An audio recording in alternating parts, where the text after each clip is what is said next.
Yo, Sanjay Uche here, people, bringing you my review on Boruto Naruto Next Generations, episode 10. And I must say, my general thoughts on this episode, I thought we were going to go back into that generic formula that we've been presented with for a lot of the episodes to date, where someone gets possessed, Boruto and company wonders what they're gonna do, and rinse repeat. Granted, from episode 8, we haven't had that clear cut formula for an entire episode again just yet, so that's something good. And as I was mentioning with this episode, that generic formula basically didn't exist, and trust me, that is a good thing. Like, it's to my surprise. I feel at this point the series is starting to kind of come into its own, and basically what helps propel this episode and propel my thoughts on that is that this episode really focused on characterization, where Hinata and Naruto himself is concerned, as well as unfortunately it's towards the end, but we kind of this episode helps to propel the plot a bit further, interestingly enough. So let's get into it. So really and truly, the first half of this episode really and truly deals with Boruto continuing off the premise of last week's episode, where he was trying to prove he had Byakugan, or see what this eye technique was exactly by trying to activate it. So the first half of this episode is basically just comedy. We have Boruto's Shikadai and Mitsuki basically going throughout the city at high-rise buildings, and have Boruto straining his eyes, looking out to see if he can pick up, what he's now dubbing the ghost. Basically, the name is given to the mysterious chakra that's taking over people.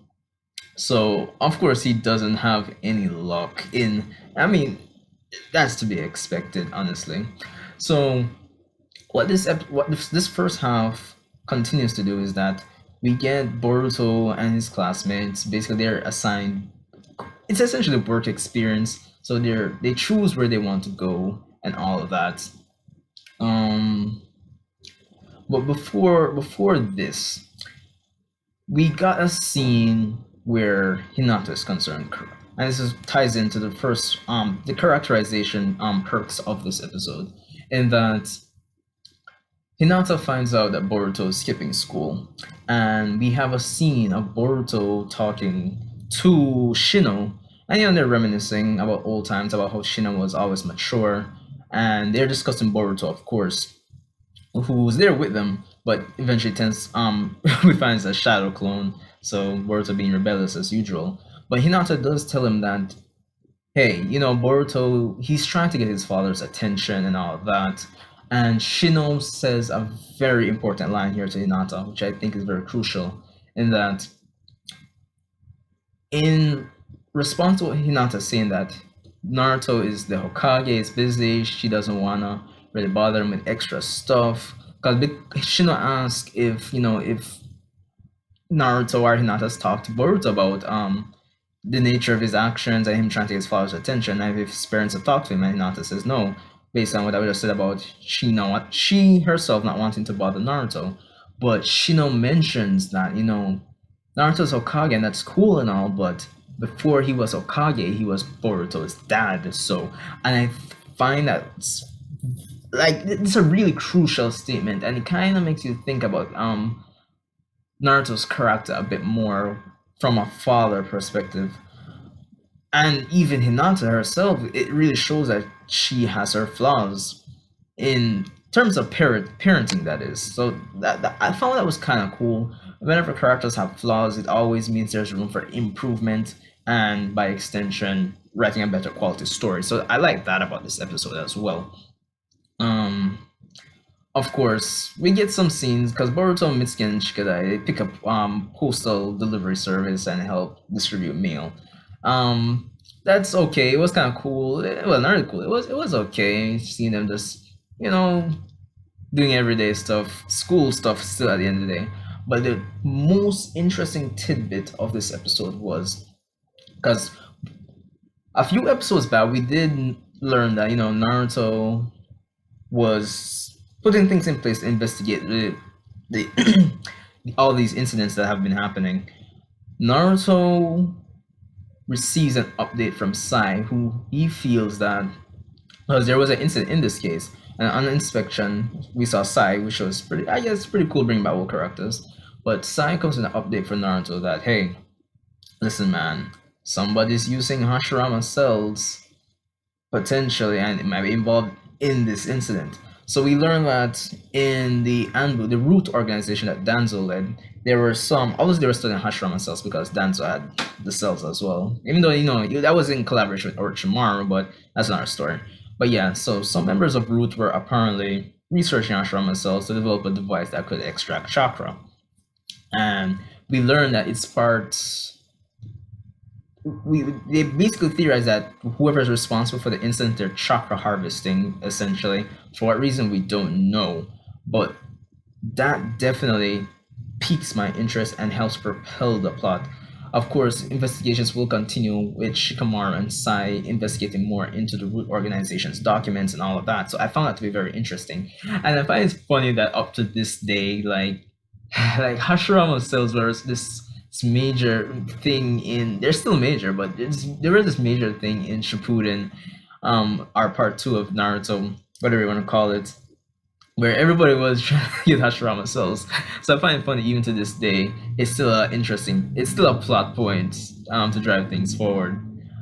That said, the last part of this episode is where Naruto goes home and he's coming for a change of clothes, and Hinata finds him, and oh yeah, before I get this, during the postal delivery service parts with Boruto in the first half of this episode, we had Naruto trying to, converse with his son and try to inspire him.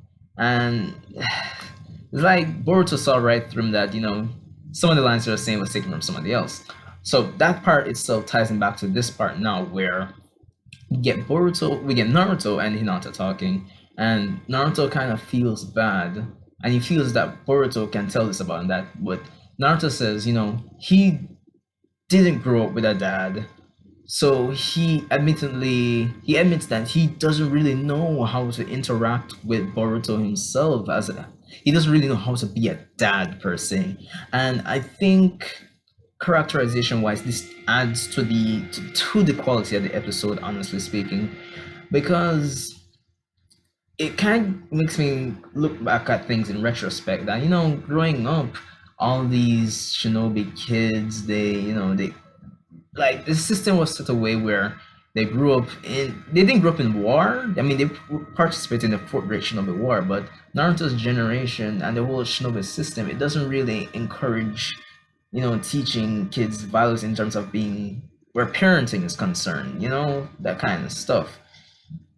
Well, probably I shouldn't say that. Probably this is probably exclusive. Sorry about that. To Naruto himself.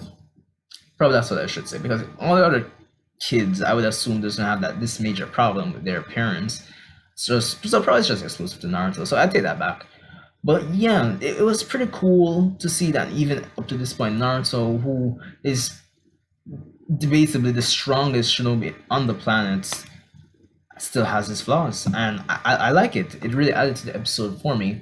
Granted, these moments are kind of dispersed throughout the episode. The Hinata and this part with Naruto himself, and the part with Sai's update that helps propel the plot. It's kind of scattered throughout the episode, so it kind of still feels like most episodes still kind of fluff. So yeah. So by the end of the episode, what I like now is that since they've departed from the generic formula, this kind of villain of the week kind of scenario, what we get now is that they've increased the threat level of the ghost incidents by showing Boruto's friends, the purple hair Hinata knockoff, where she seems seriously injured, and that's basically the end of the episode. So all in all, I think this was a good episode of Boruto. The series, taking this episode and the last 2 episodes into consideration, I feel like the series is finally coming into its own and breaking that generic formula that was kind of plaguing the series from like episodes 2 to 7, I believe. So all in all, it's a good look. But anyway, this is all I have for this review. If you watch episode, let me know what you thought. Rate, comment, subscribe, and I'll see you in the next one.